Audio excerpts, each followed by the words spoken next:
काफ़ी बड़ी derivative desk है मोतीलाल ओसवाल की, चंदन जी हेड करते हैं उसे। चंदन जी, ये आपका एक्सपीरियंस क्या है लास्ट 2 दिनों में जो हुआ है, और क्या इससे थोड़ा सा इक्विलिब्रियम बिगड़ा है, वॉल्यूम पर इम्पैक्ट आया है, और आगे आपके हिसाब से अब क्या होना चाहिए? जी, अनुज जी, देखिए इस मुद्दे पर हम काफ़ी गंभीर हैं और लगातार इस पे वर्क कर रहे हैं और पिछले 2 दिन में कम से कम 8 से 10 इसके लिए ट्रेनिंग कर चुके हैं ताकि हमारे जितने भी बिज़नेस पार्टनर और एडवाइज़र हैं, वो सीएएस के सिस्टम को समझ पाएँ। इसकी गंभीरता की बात करें तो देखिए ऐज़ ऑफ नाउ क्या हुआ है कि जो केस के काउंटर हैं, उनका 3:15 के बाद में जो नॉर्मल ट्रेडिंग है, वो बंद हो जाता है। केस के काउंटर जो एफ-एन-ओ के पार्ट है, और उसके बाद में 3:20 से 3:35 वहाँ पे जो बेस्ट ऑर्डर बिडिंग के मैच होते हैं, उससे आपसे सीएस का प्राइस हो रहा है। और हमने क्या नोटिस किया कि सेलेक्टिव काउंटर जो हेवीवेट्स है, जो निफ्टी का पार्ट है, उनमें 3% ऊपर तक के क्वांटिटी प्राइस के ऑर्डर मैच हो जाते हैं और उसकी वजह से वो काउंटर ऊपर हो जाते हैं और स्पॉट ऊपर हो जाते हैं और उसकी वजह से स्पॉट ऊपर रहता है, और जबकि फ्यूचर जो नॉर्मल रूटीन में काम करता है, उसका प्राइस ऑलमोस्ट सेम रहता है और इसकी वजह से स्पॉट ऊपर हो जाता है, फ्यूचर नीचे हो जाता है और अगले दिन वापस स्पॉट नीचे डाउन होता है और फ्यूचर का इक्विलिब्रियम सेट करने का ट्राई करते हैं।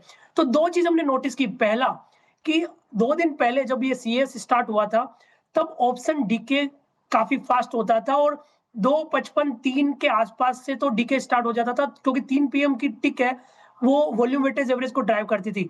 बट पिछले 2 दिनों से देखने को मिला है कि ऑप्शंस 2:45 के बाद में डीप ओटीएम के भी प्रीमियम बढ़ते जा रहे हैं। उदाहरण के लिए कल की बात करें, कल 24,600, 24,650 के कॉल 3, 4, ₹5 से डबल ट्रिपल भी हो गए। क्योंकि एक तो वहाँ पे राइटर्स नहीं है। हम भी जितने भी हमारे क्लाइंट्स हैं, उनको ये बोल रहे हैं कि आप राइटिंग थोड़ा सँभल के कीजिए, और मैं ऐसा मान रहा हूँ जितने भी राइटर्स हैं वो एक बार थोड़े साइड में। तो राइटर्स नहीं है, जो स्पेकुलेशन बायर है वो उसमें सिस्टम में आ गए हैं, उसके चलते प्रीमियम डिके नहीं हो रहा है। सो जो 3 बजे का प्रीमियम मेल्टिंग था, वो अब सीधा प्रीमियम मेल्टिंग आपको 3:30 के आसपास दिखेगा, क्योंकि उससे पहले प्रीमियम मेल्ट नहीं होगा। तो मेरा ऐसा मानना है, जब तक इस सीएस में लिक्विडिटी नहीं आती है, तब तक उल्टा जो नए हीरो जीरो ट्रेड वाले सेटअप है, वो इमर्ज होंगे और लोग यहाँ पे ऑप्शन बाइंग करके काम करना ट्राई कर देंगे। राइटर के लिए सबसे बड़ी प्रॉब्लम है, यदि 200-250 पॉइंट के नियर बाय स्ट्राइक का राइटिंग करते हो, तो एक बार प्रीमियम स्पाइक होगा, क्योंकि हमने ये देखा है 2 दिन में कि 2:45 से लेके 3:15 तक प्रीमियम घटता नहीं है, इनफैक्ट प्रीमियम बढ़ता है। एक चीज़ और है कि 335 को जैसे ही प्राइस डिस्कवरी होती है 3:15 की वीवेव के हिसाब से, या तो आपका हाँ, प्रीमियम 0 हो जाएगा या सडन स्पॉट हो जाएगा। जैसा कल हाँ, 24,550 की कॉल जो ₹20 थी, सडनली 65 हो गई। तो इस तरह से एक हाँ, नया आर्बिट्रेज और नई अपॉर्चुनिटी बन रहा है और इसके लिए इक्विलिब्रियम होना बहुत ज़रूरी है। हाँ। चंदन, मैं आपसे एक बात पूछूं। मैं कल जब बैठ के सोच रहा था, 3-4 दिन से मैं भी गहन डिस्कशन कर रहा हूँ, देख रहा हूँ, पढ़ रहा था, मुझे एक चीज़ समझ में नहीं आई। एक इंडेक्स का काउंटर, 3% अगर ऊपर आप उसे कर देंगे, अगर आप बिड मैच हो जाएगी, तो इंडेक्स तो जाएगा ही। ऐसा क्या 3% इज अ लॉजिकल ब्रैकेट है क्या?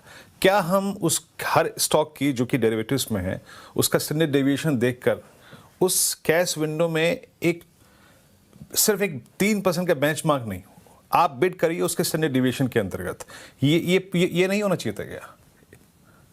देखिए, वीडियो में बताऊँ, एक्चुअली रेगुलेटर ये मान रहे थे कि जो सीएस में जो ऑर्डर होंगे वो इक्विलिब्रियम रहेंगे और वही ऑर्डर रहेंगे जहाँ प्राइस मार्केट का रहेगा। बट मैं 8-9 ट्रेनिंग कर चुका हूँ 2 दिन में। मैंने पूछा कि प्री ओपनिंग में कितने लोगों ने ऑर्डर डाले और सीएस में कितने ऑर्डर डाले, किसी ने भी ऑर्डर नहीं डालते। सो जब ऑर्डर नहीं डालेंगे, लिक्विडिटी नहीं रहेगी और सेलेक्टिव लोग जब ऑर्डर डाल देंगे, तो जिधर प्राइस होगा उस मूवमेंट आ जाएगा। मेरे हिसाब से 3% काफ़ी हाई है, क्योंकि 3% का मतलब आपका इंडेक्स 150 से लेके 225 पॉइंट तक ऊपर-नीचे स्विंग हो सकता है। तो यदि यदि रेगुलेटर को यदि लिक्विडिटी नहीं लेके आ पाता है, तो कम से कम यदि वो ऐसा कर दे कि 3% का जो कैप है उसको थोड़ा कम कर दे, तो शायद ये इतना बड़ा स्विंग कम हो जाएगा और उस कंडीशन में शायद इंडेक्स 50 से लेके 80 पॉइंट से ज़्यादा स्विंग लास्ट के जो सीएस के क्लोजिंग आए उसमें नहीं दे। तो 2 चीज़ मेरे हिसाब से इस पे वर्क करनी चाहिए, मेरी जो अंडरस्टैंडिंग है, या तो लिक्विडिटी आ जाए सीएस में, सब जगह से पार्टिसिपेशन बने, और या फिर ये जो 3% का कैप है उसको थोड़ा छोटा कर दे, ताकि इधर-उधर के ऑर्डर नहीं होंगे और ऑर्डर मैच नहीं होंगे, तो आपका जो डिस्कवरी प्राइस है वो कंपैरेटिवली लोअर लेवल पे रहेगा और बड़ा गैप आपको देखने को नहीं मिलेगा 335 के बाद।